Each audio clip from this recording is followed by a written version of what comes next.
Good afternoon, Chairman Hansen and members of the Health and Human Services Committee.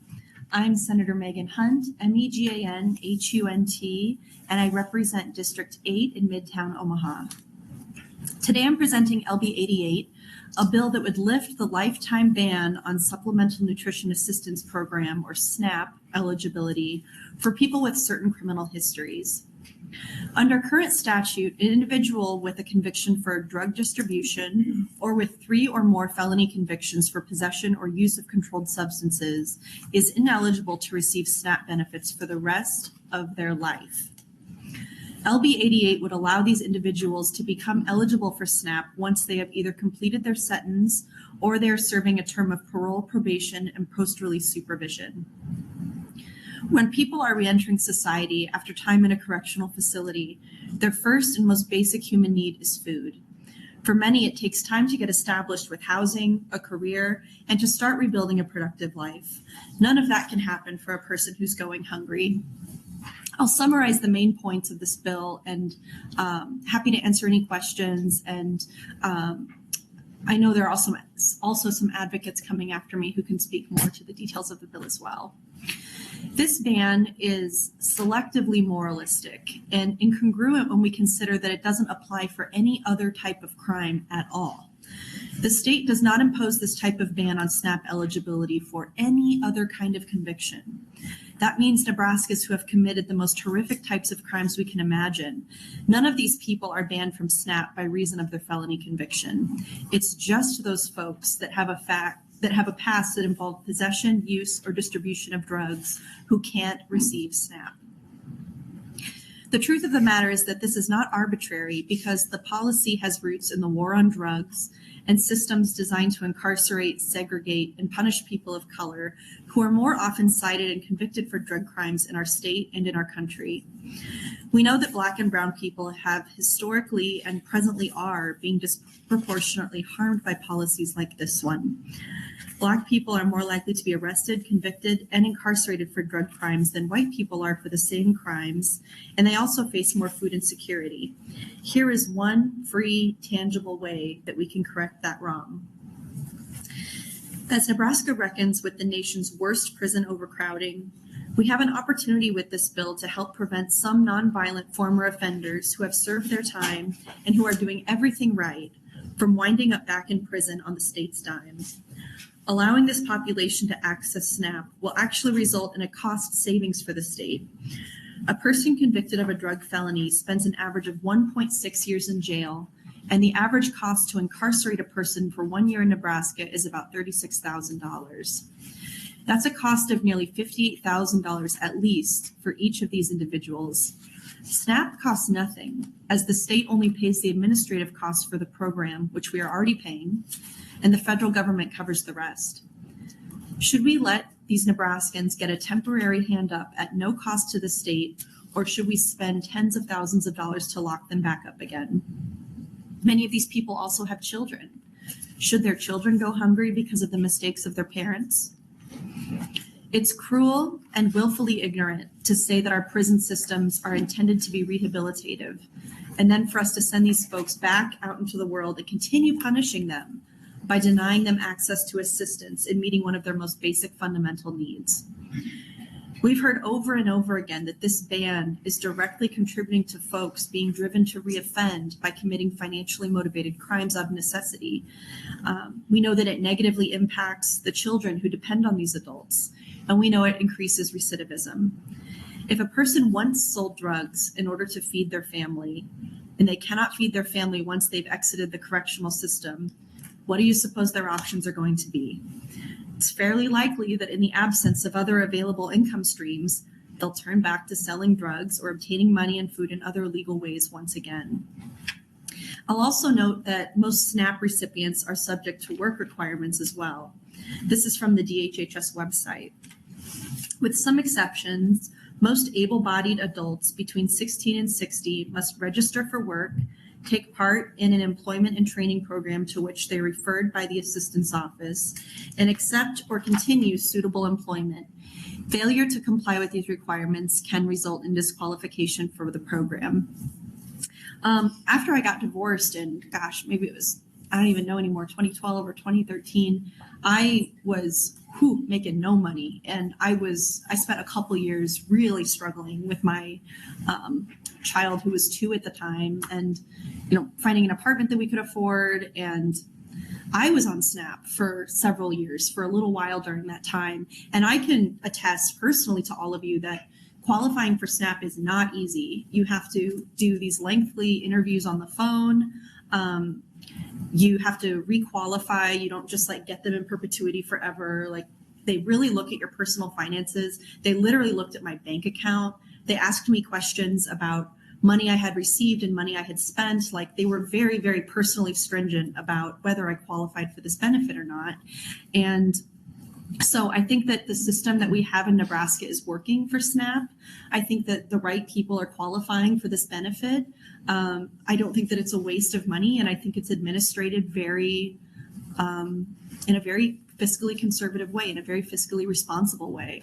But it just makes no sense to me that if somebody made a mistake in their past, they've paid their debt to society, they're fulfilling the terms of their parole, probation, post-release supervision, that this is the only crime, drug possession, use, or distribution, that we continue to punish them for the rest of their entire lives.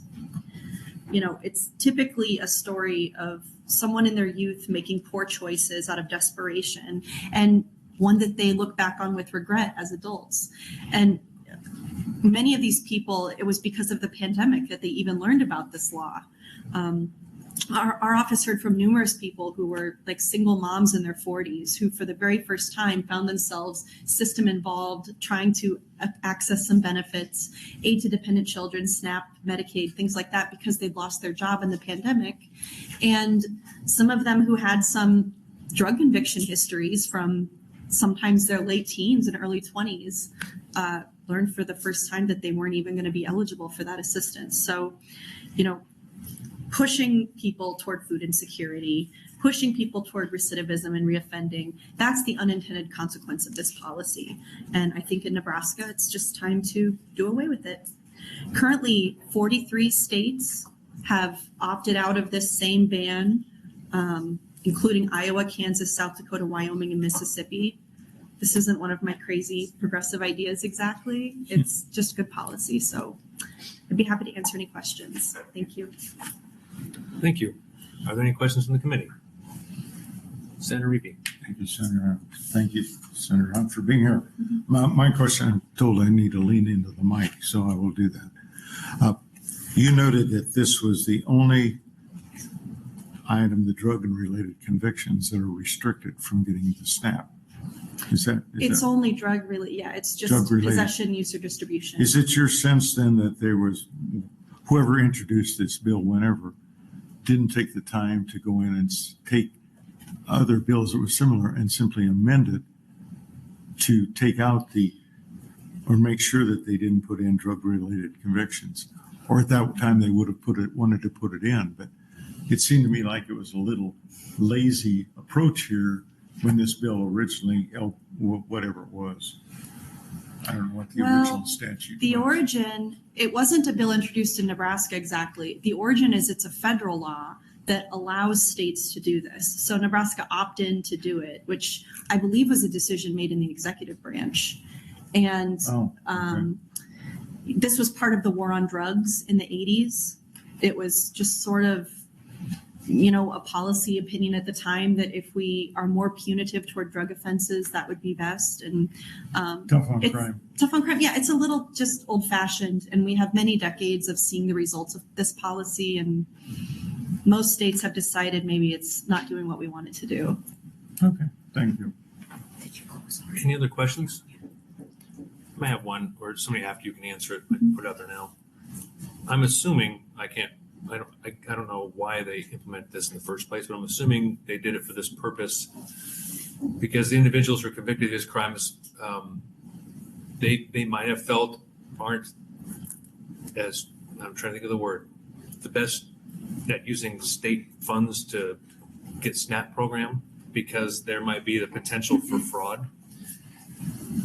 I'm not saying that is or not. Can you maybe talk about how much SNAP has gotten better at security? to prevent fraud? Senator Ben Hansen, I'm so glad you asked me that. This is a great question. There is, so I've been working on this bill now. This is my 5th year working on this specific policy. It was my priority bill last year. It's been a big passion project for me. I think that part of the reason there's a lot of ignorance and misinformation about how the SNAP program works is because it's often called food stamps. It used to be called food stamps.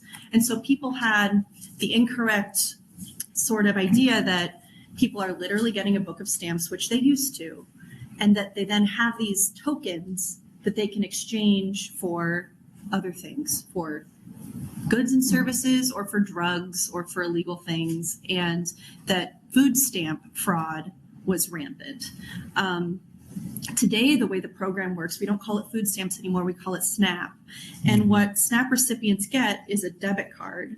I used to keep mine in my wallet just to, for a few reasons. One, because I'm just like lazy and I didn't clean out my wallet for a long time. And two, because it's just a reminder of like what I've overcome and how far I've come to move past the time when I needed that. And three, because I had colleagues in the legislature who thought it was still literally a book of stamps. And then I could show them my old card and say, this is all it is. It's just like a credit card. You swipe it just like a credit card. You have to put in a PIN number in order for it to work. And frequently, they are not supposed to do this. This is not legal, but cashiers will check your ID, particularly if they have some judgment about people using SNAP or government benefits. I was targeted many times by cashiers who would be like really, really extra stringent about the card and ask for my ID and hold up the card so everyone behind me could see the card. And it's just like this whole culture of kind of shame around poverty or around needing any kind of government benefits at all. But the point of all that is to say the SNAP program is extremely secure. There are very, very few, if any, instances of SNAP fraud. And that's because of the security of that card and because of the good work done by DHHS in Nebraska. Thank you. Yeah, because I think the fraud has become a lot less over the course of time.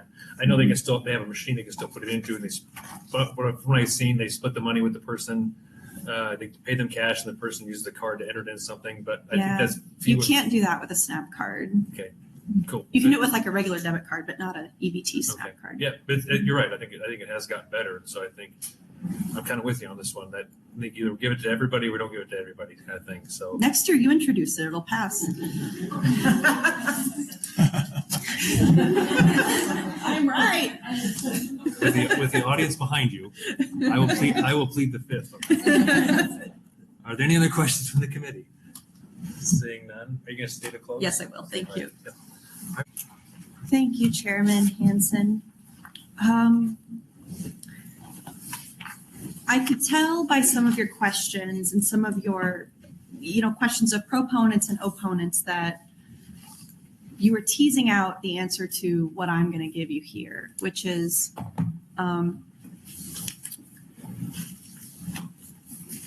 the way the punishment works right now is that someone gets a drug conviction and the courts mandate their sentence. They say part of that is treatment, part of that is being tested for drug use and things like that. And what this law does as it stands right now is it brings HHS in as basically a carceral part of our system. It brings HHS in as part of our judicial system where they're there to provide services to people, not to be doling out punishments. People who would be impacted by LB88 have already gone through that lane. They've already been through the government lane of punishment, and now maybe they are in the government lane of trying to get assistance, and maybe they're not. This wouldn't affect every person who's released from prison or every person who has a former drug conviction. Not everybody comes out of prison and needs food assistance. It's just the people who do, like Kayla, who we heard from as a proponent of this bill. And this is something that over the years when I've introduced this bill has been echoed by police officers who have come in and supported this bill in the past, the Catholic Conference and different religious organizations who have come in and supported this bill in the past. And Another problem with DHHS's opposition is talking about the requirement for people to get treatment who have past drug convictions. Again, think about the testifier, the proponent testifier, Kayla, who came up here earlier. She doesn't need drug treatment. She is not a drug addict. Not everybody who distributes drugs or is in possession of drugs is a drug addict. And part of the reason that the way DHHS's requirements work now are so difficult for people to get around is because if someone like Kayla was eligible for SNAP, but she had to go through drug treatment, she probably wouldn't be able to get into a drug treatment because she doesn't have a drug problem. So like, what are we supposed to tell these Nebraskans who aren't even able to meet the requirements that DHHS has put forward? We also know that treatment only works if it's actually accessible. And we've heard from treatment programs all over the state that they have long wait lists. They have a lot of different inpatient requirements. For example, requirements that someone like Kayla would not be able to meet. They have insurance requirements sometimes, which can make access impossible. And we've also heard from people who are currently incarcerated and people who work within our prison system who say the treatment program that they have in the system isn't even accessible to everybody. So that's one point. But the important thing that I want you to understand is that when someone is sentenced for parole, probation, or post-release supervision who has a drug conviction, drug treatment is part of that, part of the terms of being compliant with parole, probation, or post-release supervision. So under LB88, it says that, somebody with a past conviction can apply for SNAP. Doesn't say they're going to get SNAP. It says they're eligible to apply if they're compliant with terms of parole, probation, or post-release supervision, which includes drug treatment, or they've served out their entire sentence. And then that would also scoop up the people like Kayla who, was convicted 19 years ago and is still on hard times because of laws like what we have today that I'm trying to fix. I feel like I've had marbles in my mouth the last couple of days, like I'm maybe not being as clear as I can be and not at my best oratorily. But if any of you have any questions about what I just said, or if I can clarify anything else, please let me know. I just wanted to make that point. Any questions? Yes, Senator Kavanaugh. Thank you. Thank you, Senator Hunt. I'm sorry I missed the testimony, but I was just reading the testimony that was provided by the department, and first comment that it's not appropriate for departments to come in opposition to bills. They should be coming in neutral. This particular opposition, which you probably heard them read their testimony, is confusing because they just explained what the bill does and then at the end said, and we're opposed. This is what I'm trying to say. I don't understand the nature of the opposition because they're saying their opposition is because the department is supportive of those striving to overcome substance addiction and believes completing treatment is one of the ways to do this. Therefore, we oppose da-da-da. So therefore, it's because they want people to get treatment. Well, under LB88, they would get treatment. Right. Or they don't need treatment, so they won't get treatment. But it's... So they just don't understand the bill. I just think who can say? I don't know. Yeah. I can't get in their head. That's all right. You don't need to get in their head. I just wanted to put that in the record that I disagree with state agencies coming in opposition to bills and not helping us make bills better, but just telling us no. So thank you for bringing this bill continually. Maybe this will be the year. Any other questions from the committee? It seems like this has the potential to at least come to some kind of, recourse between the department and to make the bill at least better according to them. I don't know. Is it? Yeah, I'm always open to suggestions. Sometimes this comes from the top and it's not even about the bill. And we all know what I'm talking about. But if there's any good faith, actual things I can do to improve the bill, of course, I'll do that. All right. Well, thank you for your testimony. Thank you. All right.